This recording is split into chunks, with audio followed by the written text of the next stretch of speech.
I think it's safe to say na meron ngayong dalawang winning products pagdating sa e-commerce.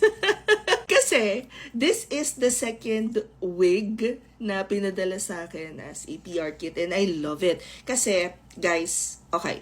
So, a few things. Number one, kailangan ko ng dalawang hair extensions para tapatan yung kapal ng buhok ko. So, what you're seeing right now is dalawang wig.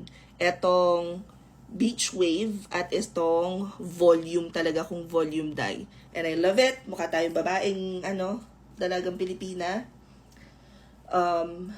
Sa tunay na buhay, guys, pag mahaba yung buhok ko, ganyan talaga siya kakapal, pero hindi ako kulot. Second, today, I'm kind of surprised because just the other day, nag-SNR kami, bumili ako ng 600 something na panty, and ito ay pack of 6.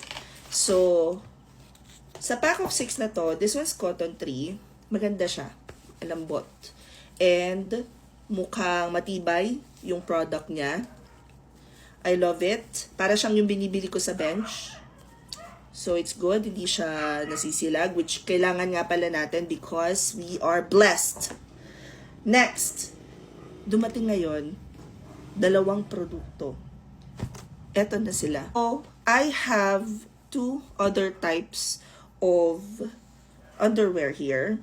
I have this one na ang lakas makarelax. Nung binuksan ko to, sabi ko, ay, bet, para siyang yung bra na nakita natin dito sa TikTok na nagtatrend. Parang ito yung ka-partner niya na panty. And dalawang color siya. So, sino ka dyan? Babae, girl. Guys, pag nagpapanty ako, kailangan yung medyo malawak yung likod because, again, blessed. Pero, may dumating din na isa pang set na parang alakas namang makasexy. So, ganito siya. Akala ko manipis. So, natatakot ako. But, girl, no, mukha siyang matibay.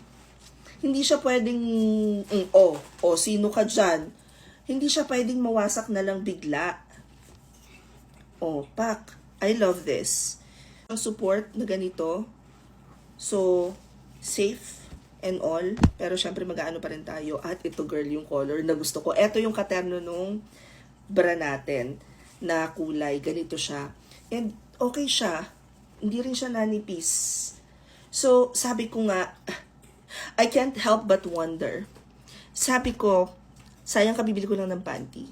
But it looks like, based on the PR kits that we are getting from different stores dito sa TikTok, ang dalawa ngayon na winning products ng e-commerce ay wigs, hair extensions, at underwear. Hindi naman magva-Valentine's. But, anyway, chichika ko na lang sa inyo kung anong ganap. Also, I might give away another set of wig. Let me know, guys, sa Facebook page ko kung ang trip nyo ba is yung ganitong wavy or yung beach wave lang na kagaya nito. Ako mas bet ko to pero manipis to. Ito yung unang pinakita ko sa inyo. And let's see. Anyway, comment any questions you guys have about working from home. Follow for more work from home. Cheese, bye!